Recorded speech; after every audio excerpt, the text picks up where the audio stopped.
Hi, I'm Tony. I'm Patrick. And we'd like to welcome you again to Cave to the Cross Apologetics. We kind of look at books and kind of help break them down for you so that, we can all understand them. Right. And right now we're working through this book called Why Should I Believe Christianity? It's written by James Anderson. Actually, it's part of a series of books that they're working on, right? Called the Big Ten. Right. How about that? So they're halfway there. Yeah. And we last time started on chapter 2 of this book that he calls The Big Picture, where he examines worldviews and the idea of worldviews and what that means and the importance of worldviews, right? Right. And so we got about halfway through, and now what he wants us to do is he suggested we can evaluate worldviews. Right. We can determine, to a certain extent, which worldview is, as he says, more true than another worldview. Right? Because he's trying to answer the question of why should I believe Christianity? And he's positing that Christianity isn't this just collection of facts or events or things that you kind of believe that affect you when you go to church on Sunday, Right. but it's an all-encompassing worldview. And a worldview is how you see the world and obtain evidence, bring stuff in, accept things, or evaluate things as being good or accurate. Yeah, good. So he says, the first chapter, he says, explain that we should want our beliefs to be true.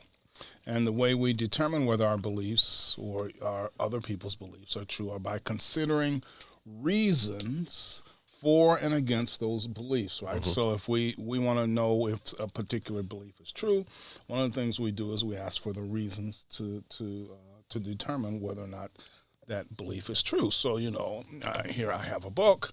I believe that there is a book on the table. Well, what's your reason? Well, in this instance, I see it, right? And so we can give reasons for our various beliefs. And he says the same principle can apply with worldviews, right? We can examine worldviews, look at the various reasons to determine which worldview is true or more true than another one, right? And so we start with here how to evaluate the worldviews. And so we consider various reasons for thinking that a worldview is true and also various reasons for thinking that a worldview is not true. Because, you're going to be coming into conflict with people who hold different things, even those that claim to be Christians as well. So I believe that God doesn't have the body, a physical body. You might believe that God the Father has a physical body. Well, you're a Mormon. I'm not a Mormon. And so there are implications to that. And so we can see by comparing those two that they're different. And so how do we evaluate from there as well? So another way to put the point is to say that we can evaluate worldviews with respect to their truth claims. So not just, I think chocolate ice cream is the best, but there is such a thing as ice cream. Yeah. Okay. We can apply Ice cream exists, Yeah, right. right? That's a truth claim, right? We can apply certain tests to worldviews, and our author here wants to suggest 4 different tests that we can use to evaluate and compare these different worldviews. All right, so he's going to give us 4 tests here. Yeah. And so this is going to be the criteria that we can look at and say, okay, how do various worldviews stack up with regard to these tests, right? The first one he calls the consistency test, right? He says any worldview that involves inconsistent beliefs or assumptions cannot be true, or at least at those points anyway, because it is a basic rule of logic that no contradiction is true, right? So if I say there is a book on the desk and someone else says there is no book on the desk, well, those are contradictory claims, and both of them can't be true, right?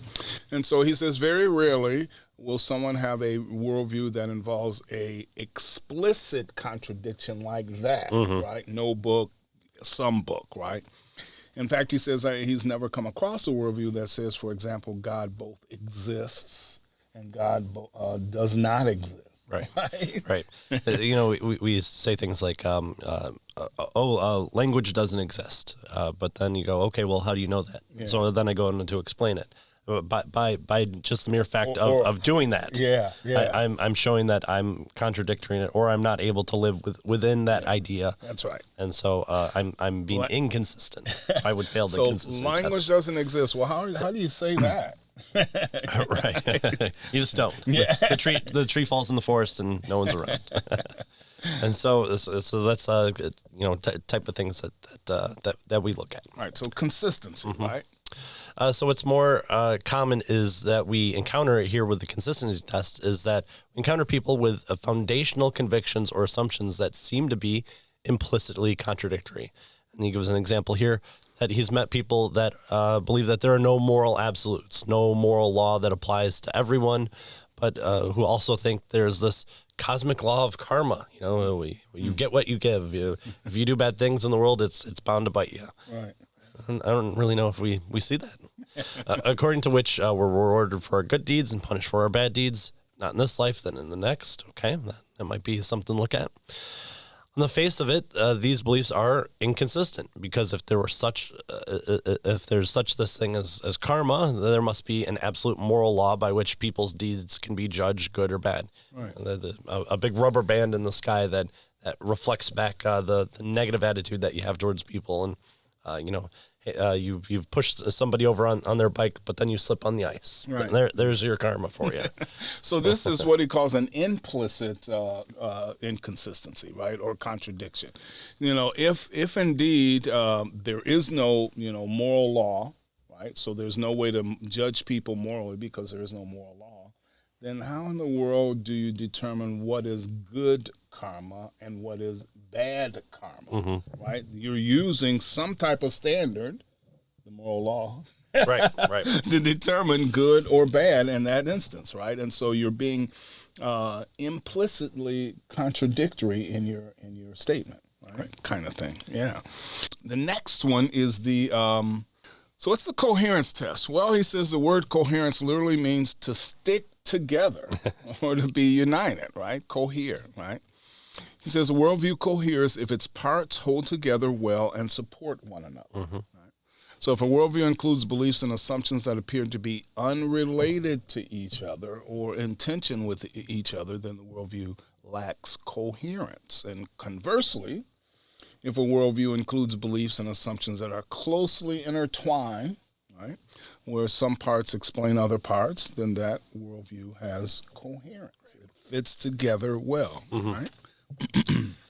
And then our third one is the explanation test. A good worldview will help us explain the things we observe about ourselves and the world we inhabit. Sure. As it turns out, some worldviews can better explain things than other worldviews.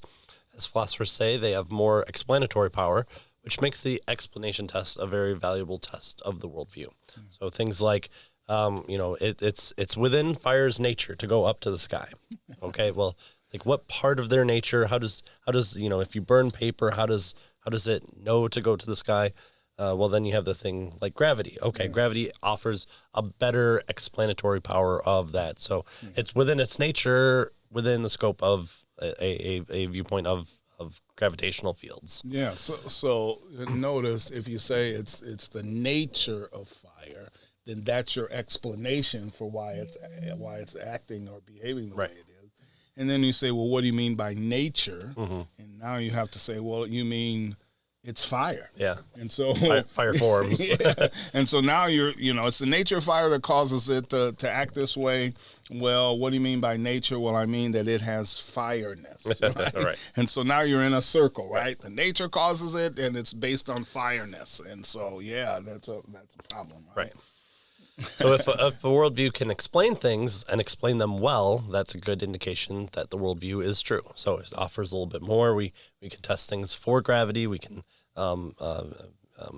take it from the really big to the really small, and we don't just have to talk about the four elements. We actually expand more apart from that.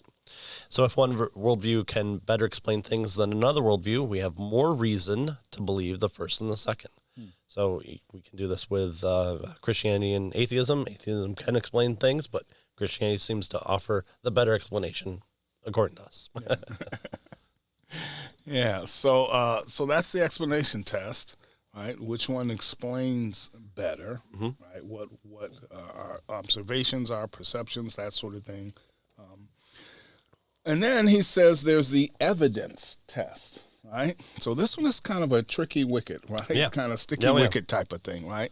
He says the basic idea here is that if a worldview is true, then it should fit with the evidence, right? All the evidence that we have available. Well, that seems to make sense, right? Does it fit with the evidence, right? The immediate evidence, for instance, of our senses, right? The evidence of reason, the evidence of our conscience, right? Or the evidence perhaps of history or science and so forth. So does this worldview fit with the evidence, right? He says in the broader sense, evidence, notice this, is anything that can serve as a truth indicator, anything that points towards the truthfulness of some belief or claim. So this is kind of interesting because most people just take evidence as, a fact. Right? A fact is evidence. This is a thing. Yeah. Respond to it. Well, right, and a fact is just a thing, perhaps, Right. right? Or it's and facts are not really evidence. You have to attach a fact to a particular truth claim for it to be considered either evidence for the truth claim or not, right? And so what he's suggesting here is that evidence, a fact, let's say, becomes evidence if it's more likely to indicate that a particular claim is true. If this fact is more likely to indicate that this claim is true, it becomes evidence for that claim. Right? That's what and so he says evidence is anything that can serve as a truth indicator to a particular claim, right? It points towards the truthfulness of some belief or claim. Right. Yeah, so this is kind of interesting because an evidence is just not any fact that exists in the world, right? Here's a book. There, that's evidence. Evidence of what? Well, you got to have what it's evidence of, right? Not just the fact, right? Yeah. And, we do this with murder cases that we find a body in a building. Well, it's just a building, right? Yeah. Oh, but it's actually a drug den.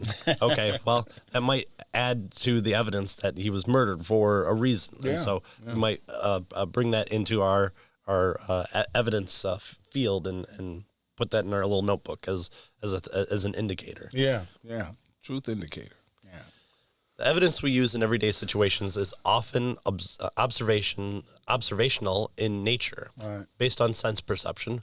But it's important to recognize that direct sensory observations aren't the only kind of evidence. All right, so there's more than one type of evidence, right? Yeah. I see it there. That's the evidence, okay? Well, there may be more than just, sensory perception as evidence, right? This is something that a lot of people need to understand is that just providing, a finger of God sliced off. Here you go. This is evidence of God.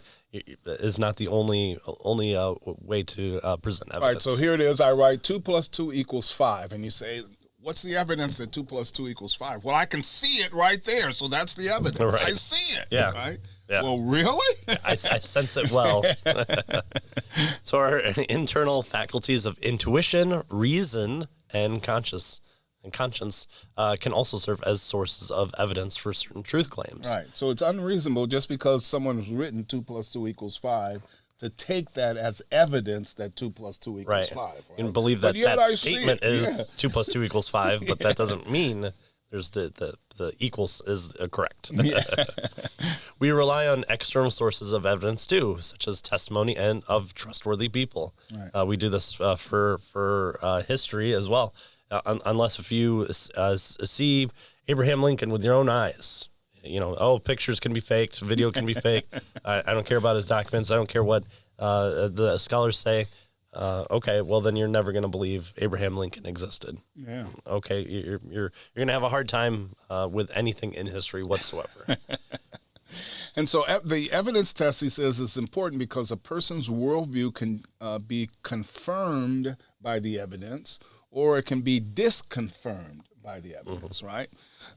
He says, that said, this test can be tricky, as we mentioned, because no one interprets evidence in isolation from their worldview. Right. So, what becomes evidence to a certain extent is kind of determined by the worldview, right? We saw this in Mish Soak's How to Be an Atheist book, where he talked about how scientists are really hard to get rid of their theories. And so it's not just, I come into conflict with this piece of evidence that seems to knock my theory out of the way. you don't just throw away your theory. You worked hard on it. There could be other explanations for it. Yeah. You could just. So I need to dig a little deeper because I think my theory is right. Right. And so, And sometimes that is the case. Sometimes there is, you're looking at the evidence wrong, or you haven't factored plus B into your equation. And so adding the plus B That's right. Makes your equation stronger. Yeah. And so then you have theory prime. So you're like, well, I was close, but I really did most of the work there. Right. So what he's getting at here is our worldviews do influence how we interpret any evidence that's presented to us.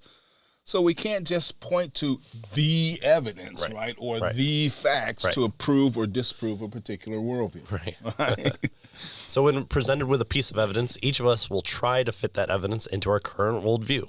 But that evidence will fit better with some worldviews than with others. Right. So now he's trying to help us to see that, how this can work, right? Right. This evidence can fit better with some worldviews than other worldviews, right? Okay.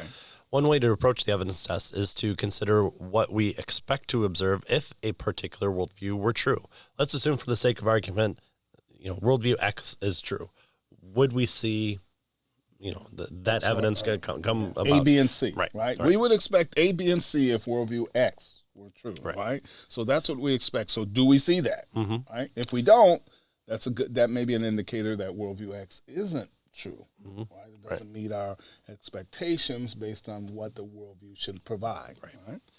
What would be surprising or unsurprising if that worldview were actually true? Right, that kind of thing. So he tells us the 4 tests here that have been outlined aren't some esoteric philosophical principles, right? They're really just kind of common sense, kinds of things, right? Yeah, this isn't something that, you need a deep philosophical sense. In fact, when you've come into conflict with these types of things, you probably went through this in your own mind.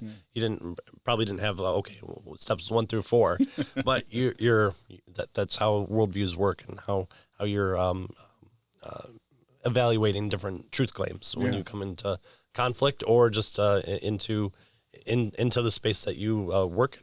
Yeah, and so these 4 tests. They're tests that philosophers use to evaluate worldviews, but notice there are also tests that scientists use, for instance, to evaluate theories. Right. And detectives use to evaluate hypotheses, right? And so, in fact, he says we apply these tests as a matter of routine without really being aware even that we're doing it. Right? Ideally, a worldview should be evaluated in comparison with other worldviews, at least with the major alternatives. Right. So easier to see. That's right. So here's worldview A, worldview B, and we're trying to determine what's going on there. So we kind of compare how each worldview assesses the thing that we're considering. Right. Kind of thing. The thing in the world. Yeah. Here's a table, and poof, an apple suddenly appears. Well, in the atheistic worldview, the materialist worldview, that stuff should happen at least more than once. That's right. Or if it happened once, it has the ability to happen more than once. There's nothing that precludes it from happening. But with Christianity too, you have the evidence of miracles. So okay, how do we evaluate that? Okay. We're going to dig deeper on that. Yeah. The reason for this is that if we think a certain worldview faces some difficulty or problem, we might be tempted to dismiss it simply for that reason, without taking proper time to consider whether competing worldviews face the same or similar challenges, or perhaps even greater challenges. Right. So here's worldview X, and it has a problem with this particular issue, this particular fact in the world. I guess we throw it away, right? He says, no. How does worldview Y deal with that same thing? If worldview X deals with it better than worldview Y, then we shouldn't throw worldview X away, right? Kind of thing, all right? So in other words, rather than asking which worldview passes all the tests without any problems, right, we should ask which worldview passes the test better than any other worldview, right? And he says we'll then be able to see which worldview is the most reasonable to believe. Right. So one final observation here that Anderson wants to make is that when evaluating worldviews, it's important to remember that each worldview should be evaluated on its own terms, not by the standards and expectations of some other worldview. right? If you're going to take an external view to it, and you're like, well, that's not what I believe. Right. So based on my worldview, your worldview is wrong. right. That's the whole point of this exercise. So we want to look at internally consistency. That's why for presuppositionalists, we talk about, assume that the other person's worldview is true for the sake of the argument. Right. What would we see as the result of that? What would we expect to see? Right. Yeah. So suppose you're comparing two worldviews, worldview X and Y. If worldview X is allowed to sit on the judge's bench when worldview Y is on trial, it would hardly be surprising to find that worldview Y is found guilty simply because it isn't worldview X. Right? That's how judgment works. That's, you can't ever get outside of, your worldview. So take for granted that worldview Y is accurate. What would we see as the result when evaluating it at the best that we can?